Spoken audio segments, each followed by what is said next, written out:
Ensuite, oui, aussi les frais de scolarité, ça encourage l'espèce de cycle de la pauvreté.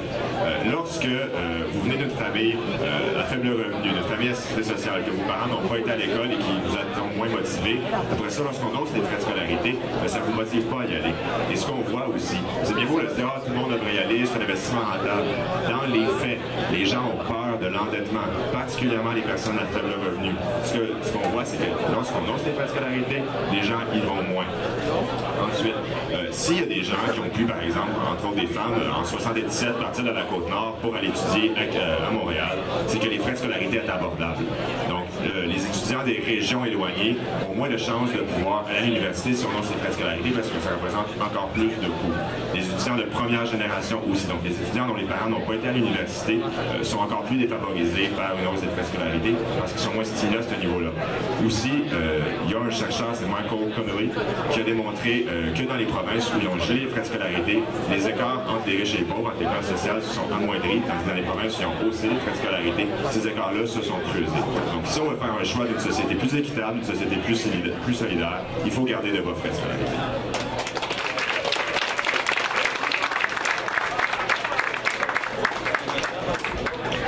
Donc, merci. Est-ce que, monsieur, vous vous présentez, mais on va attendre de voir s'il n'y aurait pas une femme qui voudra poser une question?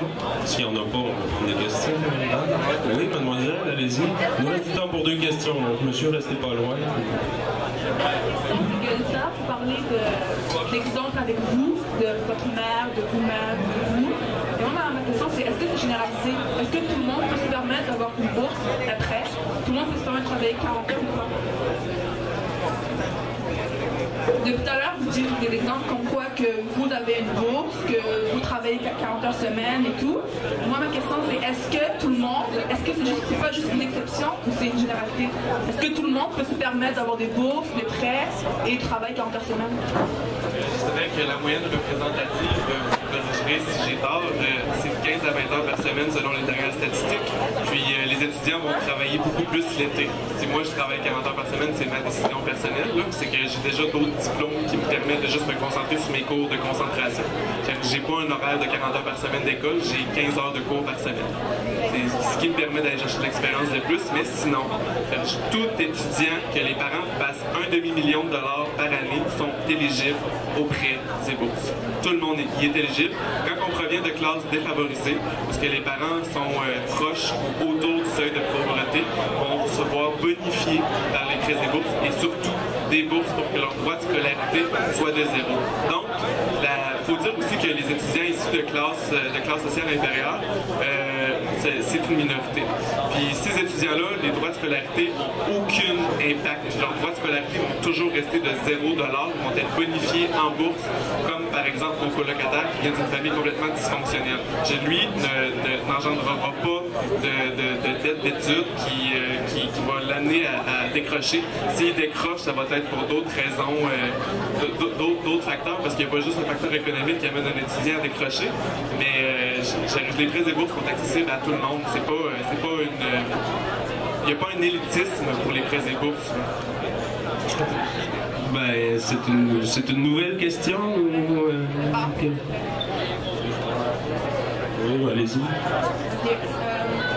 dites que tout le monde est éligible aux bourses, mais éligible ne veut pas dire qu'ils vont les avoir. C'est une chance d'avoir une bourse. Non. Ils peuvent l'avoir. Ils vont l'avoir. Je connais moi-même un enfant de député qui les parents sont très fortunés et a des bourses, a des prêts et bourses. Il y a aussi le fait que, oui, on parle d'argent et tout, mais il ne faut pas oublier que la performance scolaire aussi à respecter. Pour rentrer à l'université, il faut avoir des bons résultats, il faut performer. Puis quand on a de bons résultats et tout, ça aide aussi aux prêts et bourses. Il y a beaucoup de facteurs qui rentrent en considération, il n'y a pas seulement le salaire annuel des parents. J'ai un étudiant qui est dyslexique, TDAH, qui a des problèmes d'apprentissage, ne se voit même pas payer de droits de scolarité.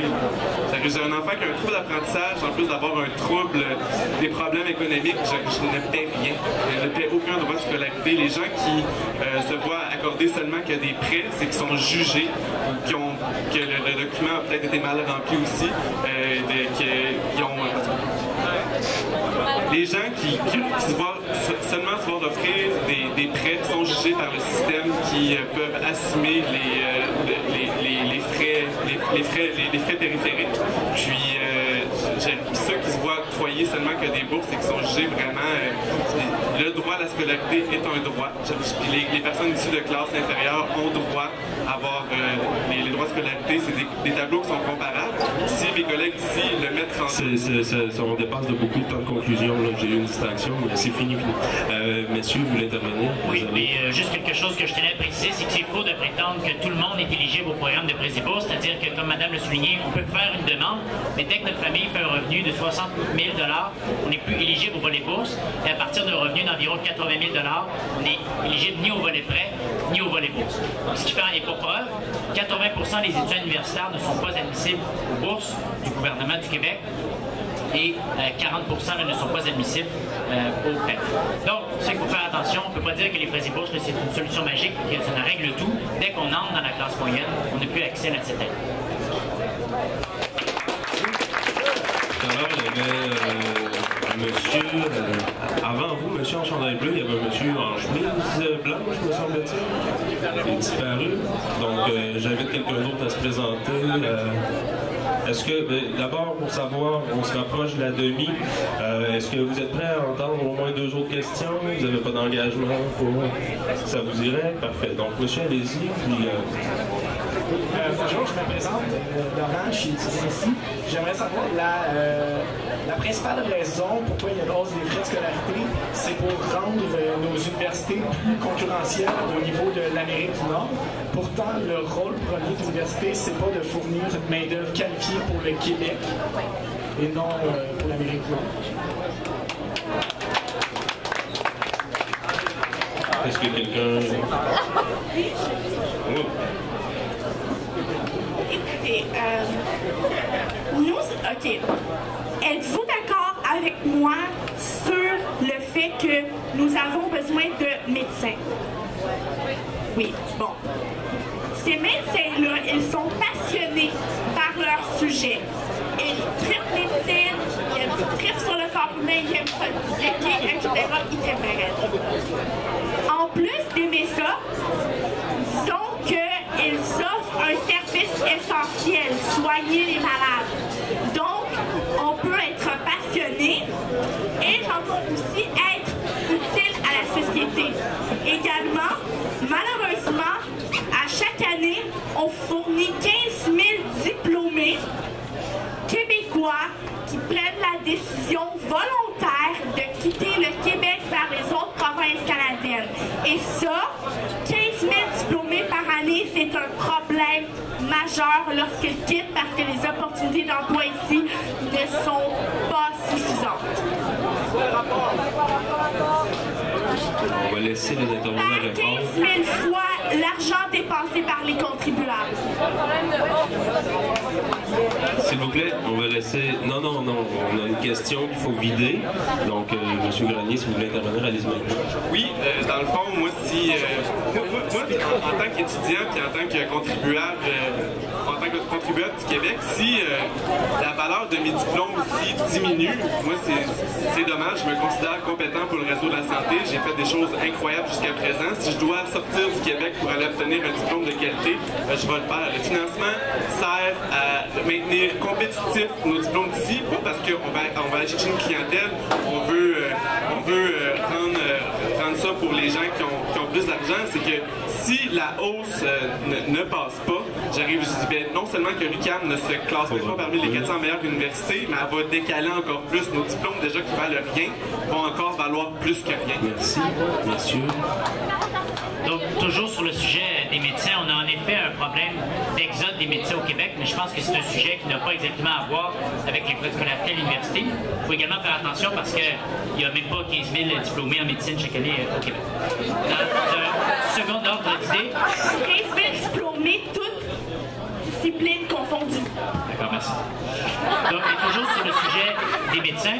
Il y a justement la revue qui se nomme la revue Medical Education qui a comparé les facultés de médecine du Québec à celles de l'Ontario. L'Ontario qui a des frais de scolarité très élevés, le Québec qui a des frais de scolarité très bas. Bien sûr, les 2 classes sont pleines parce que c'est des programmes qui sont tellement contingentés qu'ils réussissent à remplir la classe. Mais la question qui sont posées, c'est qui les étudiants qui sont dans ces classes-là? Est-ce que ce sont les meilleurs ou est-ce que ce sont les plus riches? Et ce qu'ils se sont rendus compte, c'est que c'était dans les facultés de médecine du Québec qu'il y avait le plus d'étudiants provenant de la classe moyenne, des milieux défavorisés et des régions éloignées. C'est ce qui me fait dire qu'au Québec, on a peut-être des classes de médecine qui sont encore plus performantes que dans le reste du Canada, puisque c'est vraiment le talent qui est le critère d'entrée et non pas les personnes du portefeuille. Et ça, je pense qu'on peut en être fier.